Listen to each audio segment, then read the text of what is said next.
miles an hour.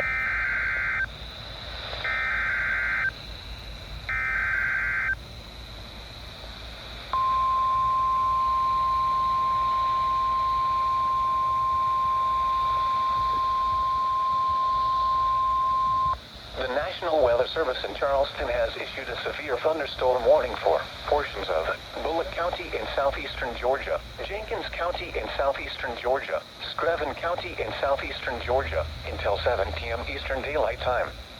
At 6:17 p.m. Eastern Daylight Time, severe thunderstorms were located along a line from over Scarborough to 5 miles northwest of Portal, moving east at 25 miles an hour.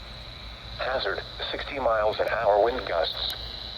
Source, radar indicated. Impact, expects damage to roofs, siding, and trees. Locations impacted include Statesboro, Portal, Rocky Ford, Dover, Hope You Like It, Blitch, Mallards Pond, Ogeechee, Middle Ground, and Donegal. Seek shelter inside a well-built structure and stay away from windows.